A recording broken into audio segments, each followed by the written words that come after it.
السلام عليكم ورحمة الله وبركاته. كيف حالكم أحبتي؟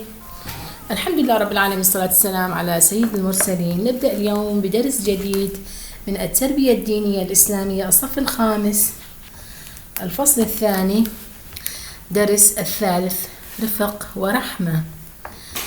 أولا التهيئة، سنبدأ بالتهيئة أحبتي. أقرأ ثم أجيب. الإسلام دين رحمة، دين رحمة ورفق وإحسان، لا تقتصر فيه الرحمة على البشر بل تشمل سائر الكائنات، فهو يدعو إلى الرفق والرحمة بالحيوان ويحرم تعذيبه ويحمل من يؤذيه المسؤولية. قال رسول الله صلى الله عليه وسلم: ما من إنسان يقتل عصفورا فما فوقها بغير حقها إلا سأله الله عنها. أخرجه النسائي. إذن الإسلام هو دين رحمة ورفق وإحسان، يجب علينا أن نرفق بالحيوان ولا نعذبه. إذن كيف يرحم الإنسان الحيوان؟ أن يعتني به ولا يؤذيه ويطعمه إن استطاع ذلك، كما في الصورة التالية أمامنا، طفل يطعم قطة. إذن هذا الطفل يقوم بعمل رفق، عندما يطعم القطة ولا يؤذيها فإنه يعمل برفق، فإنه يعمل رحمة بالحيوان. النشاط، ننتقل أحبتي إلى النشاط والحديث النبوي عن هذا الدرس. النشاط يقول: اقرأ وأقابل. قال صلى الله عليه وسلم، الحديث النبوي: بينما رجل يمشي بطريق اشتد عليه العطش فوجد بئرا فنزل فيها، ثم خرج فإذا كلب يلهث يأكل الثرى من العطش، فقال الرجل: لقد بلغ هذا الكلب من العطش مثل الذي كان بلغ بي. فنزل البئر فملأ خفه ثم أمسكه بفيه فسقى الكلب، فشكر الله له فغفر له. قالوا: يا رسول الله، وإن لنا في البهائم أجرا؟ فقال: نعم، في كل ذات كبد رطبة أجر.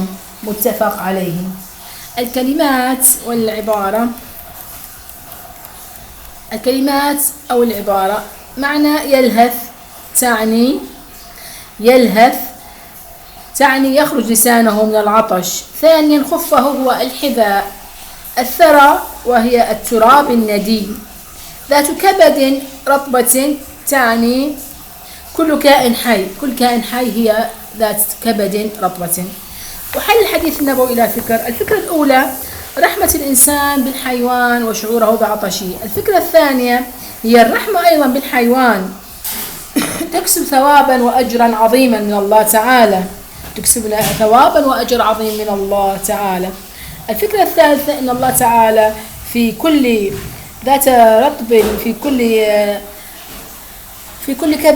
كل ذات كبد رطبة أجر فيها أجر، وهو أي إنه كائن حي، في كل كائن حي أجر عظيم من الله تعالى. الآن أحبتي ننتقل إلى الدرس الثالث، أيضا هو كله تتمة لهذا الدرس. أقرأ وأبين. معظم الحيوانات أليف نافع غير ضار، نافع غير مؤذي للإنسان، مثل الأرنب والقط، فعلى الإنسان ألا يؤذيها. قال صلى الله عليه وسلم: عذبت امرأة في هرة لم تطعمها ولم تسقيها ولم تتركها تأكل من خشاش الأرض. أخرجه صحيح مسلم. وبعضها مؤذي مثل الفأرة والعقرب والأفعى، فعليه التخلص منها. إذا هناك حيوانات مؤذية، مثل الذئب، الضبع، الأفعى، العقرب. وهناك حيوانات غير مؤذية ونافعة أيضا للإنسان، مثلا الماعز غير مؤذي ونافع للإنسان، القطة غير مؤذية، الأرنب. أقرأ وأستنتج. ماذا استنتجنا من هذا؟ يهتم الإنسان بعالم الحيوان. إذن الإسلام يهتم بعالم الحيوان لأهميته في الحياة ونفعه للإنسان. قال الله تعالى: ولكم في بسم الله الرحمن الرحيم ولكم فيها منافع كثيرة ومنها تأكلون.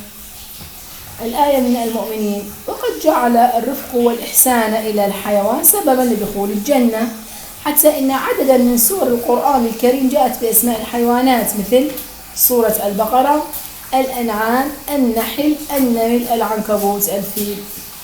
ولكل تسمية من هذه التسميات أسباب ذكرها علماء تفسير القرآن الكريم.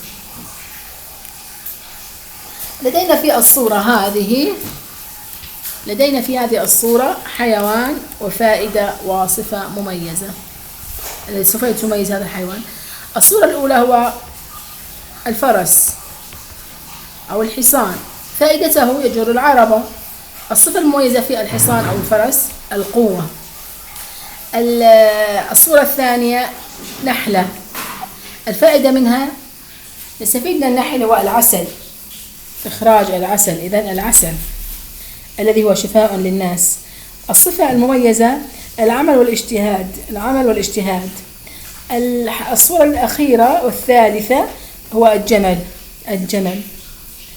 الفائدة منه هو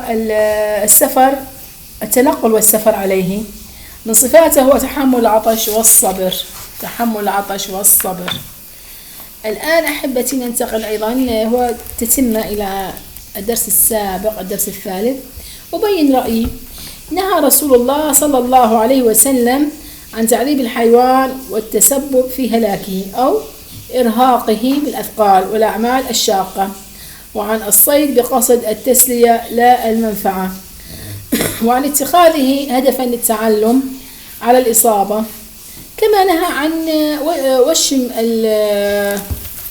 أيضا صلى الله عليه وسلم نهى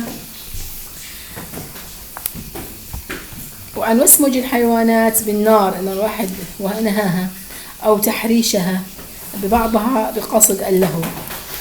المواقف. صراع الديكة، هل أنت موافق أم غير موافق؟ أكيد غير موافق. التعليل لا يجوز التسبب بإيذاء الحيوانات. تربية الدواجن، أكيد الجميع تربي دواجن، موافق، لأن فيها منفعة للإنسان، وهي غذاء نستفيد من غذائها ولحمها وبيضها. العبث بأعشاش الطيور، أكيد غير موافق، لأنه يؤدي هذا فيها أذى إلى فراخ الطيور. مصارعة الثيران أيضا غير موافق، لأن فيها أذية للإنسان وأيضا تعذيب وأذى الحيوان والإنسان بنفس الوقت. الحديث النبوي. نضع إشارات صح أو خطأ في المربع لنعرف مدى الالتزام بسلوكي. السلوك: أتعامل مع الحيوانات برفق ولين دائما، أكيد دائما أتعامل معهم دائما.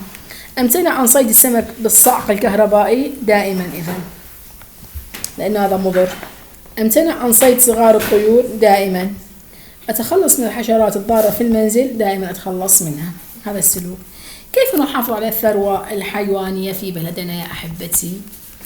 لأن الثروة الحيوانية أهمية كبيرة في حياة الإنسان. من يستطيع أن يجاوبني كيف نحافظ على الثروة الحيوانية في بلدنا؟ أجيب أيتها النجيبة. باستخدام أساليب التربية وتأمين بيئة مناسبة لها، وأيضا رعاية الحيوانات وتوفير الغذاء والدواء والمكان المناسب لها، وامتناع الصيد الجائر. أحسنتي. إذن هكذا نحافظ على الثروة الحيوانية بالاهتمام بها وإطعامها والامتناع عن الصيد الجائر وتأمين المسكن والمأوى لها. هكذا أحبتي اليوم أنهينا الدرس الثالث وقمنا بحل جميع التمرينات. نتمنى قد حصدتم الفائدة. شكرا لإصغائكم أحبتي، وإلى اللقاء في درس آخر. دمتم في رعاية الله.